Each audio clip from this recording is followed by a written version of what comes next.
Hi, Luke Hawkins here, and in this video I'm going to show you 5 ways you can use to improve your communication skills instantly. So the reason why it's important to master your communication skills is because if you think of anything you want in your life, that generally in most cases somebody else has got the resources or the time or the knowledge or the know-how or the energy or the money. Someone else has got a resource that you're going to need or that you want to help you get to where you want to be faster. So you have to be a great communicator, and also in being an entrepreneur you have to be great at building relationships with people, and not just surface level relationships, but relationships that are actually deep and have depth to them, because those are the people that give you the most meaning, fulfillment in your life when you have a relationship of depth. So I want to be able to help you to communicate in a powerful way to get what you want in your life in a way that serves others as well. So the first step that you want to be able to have is you want to be interested, not interesting. Now, one of the biggest, conversational problems that people have is that they tell other people about all of the things that they know and all the things that they're good at and how they have conquered Mount Everest. And I don't know if you ever had this experience where someone has been telling you a story, could be a couple minutes, could be 5 minutes or 10 minutes, and you're like, man, I'm not interested in this story, and yet they still keep talking to you. So you want to be interested, not interesting. And to influence other people, you want to be genuinely interested in other people, because if you're like that, those people feel like you care and they feel like you understand them. I had an example of this recently where I was at an event and there was 3 of us there, and one of the guys was actually a professional sports player and he was there sharing his knowledge and sharing his story, and there was another guy in the conversation too, but he kept saying all the things that he had done and all the things that he had achieved and all the things that he knew. He just kept projecting that onto me and the other person, and all that did was make it harder to extract the knowledge and the learning and the resources that this guy could have given us to help us both on our journey. So I'm a great listener, and I feel what really limits people's success is they get to a certain level of knowledge or success and they stop being a listener. They stop hearing people, they stop being interested in other people, and I'm super interested in other people. The more you know about somebody else, the more you can use that to help them, or the greater connection you can have with that person. Now, the second thing is you want to be a great listener. And most people, they listen to respond rather than listen to hear. And this is very important because you guys should know, Oprah Winfrey said this, that every person is asking themselves 2 questions as you're communicating to them. The first question that person is asking is, do I feel like, or do I matter to this person? Do I matter to this person? They're always asking themselves that. The second question this person is always asking themselves is this person hearing me?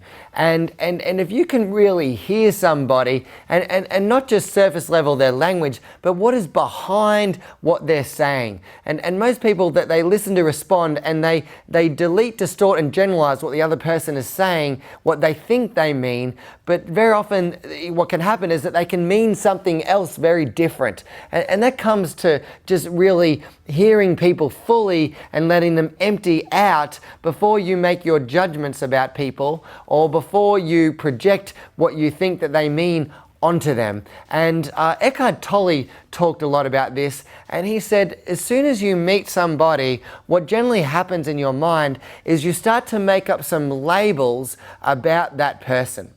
And now you're no longer in communication with the source of that person, you're in communication with the label that you've given this person. For example, if I'm talking to you and I believe, okay, you're a nice person, or if someone thought about you, oh, you're a mean person, or someone thought that you don't care, whatever label that I put or someone gives you, they're now interpreting what you as a person, through the filter of that label. And that's just not empowering. So what I've found is I like to observe my own self-talk when I'm talking to somebody else, and I like to completely remove that self-talk and delete that, and I like to just observe that person and feel that person, and then you can experience that person fully and hear what they truly mean.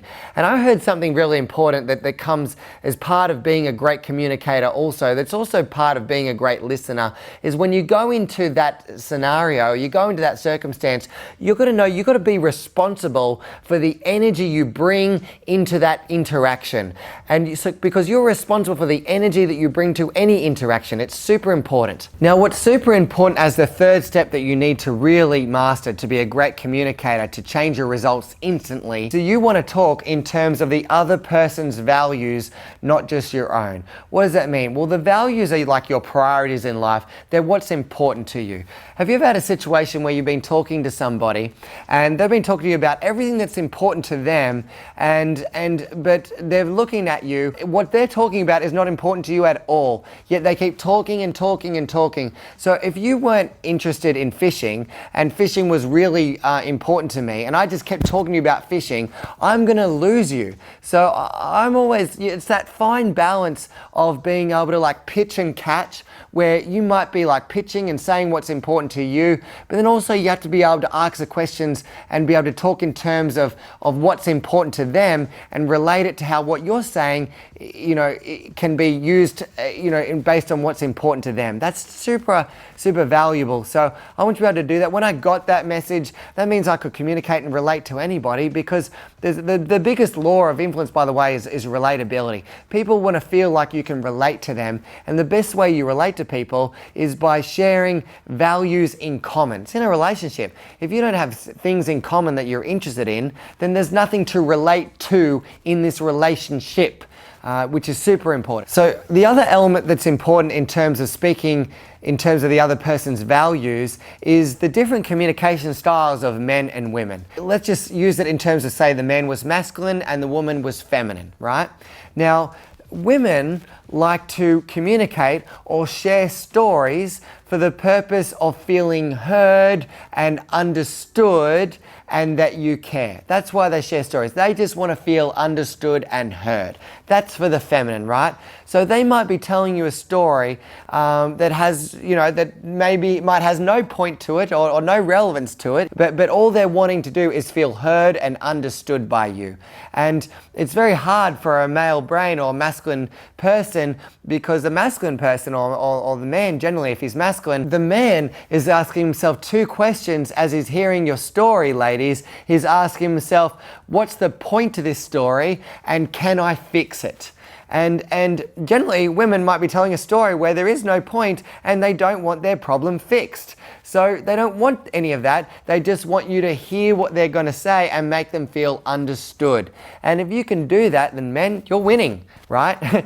Now, men, when they communicate, what they generally do is they like to share things to get a point across or to get a certain outcome from what they're saying, and or to show where they are in the hierarchy and demonstrate power. That's generally some of the primary reasons that men communicate, right?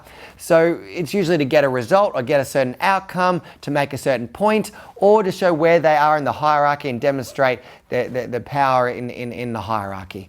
And so it's very different, men and women communicate. So if you're a man and your woman is communicating, you got to know that there may be no point and she doesn't want it fixed, so you just got to hear and make her feel understood, and you're going to win. The fourth thing that you want to be able to do to improve your communication instantly is be able to create rapport with another person.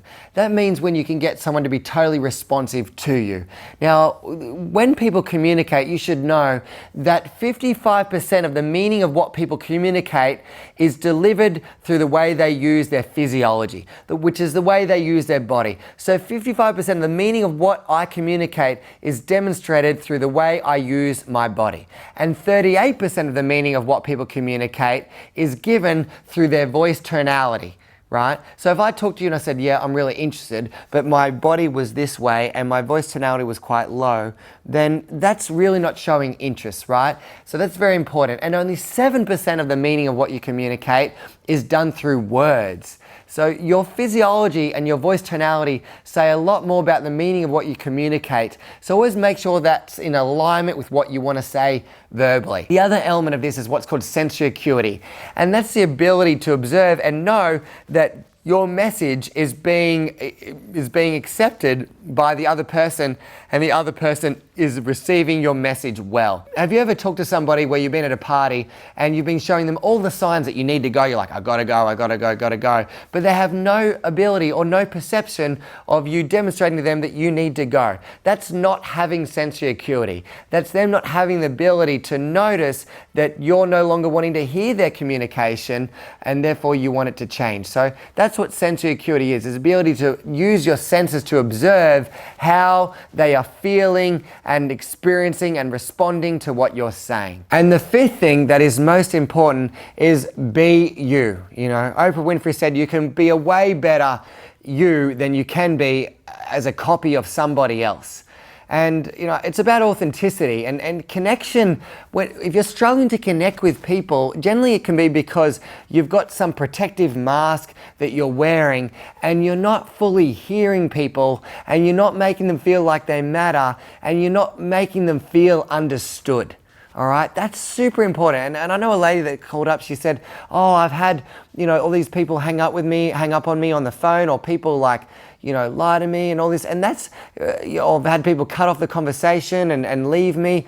And that's because you're not doing these 5 things probably, right? So connect with people by being honest, by being authentic, by caring about the other person, by hearing them, making them feel important, and adding value to the other person's life. All right, and if you can do that, like I know that respect comes when you have things that are similar in common of interest, and that you have value to bring to the table they want to hear. And that's how you improve yourself as a communicator. And that will give you, if you can be authentic and be you, that will get you to a place of having depth in your communication and depth in your relationships. And I believe the quality of a relationship is based on the depth you have with that other person. And the deeper you can go, the more fulfillment that you'll feel. If you enjoyed this video, then what I'd love you to do is just click the like button below and leave a comment or ask a question. I'd love to answer that in the comment section below, and click the subscribe button so that you never miss a video.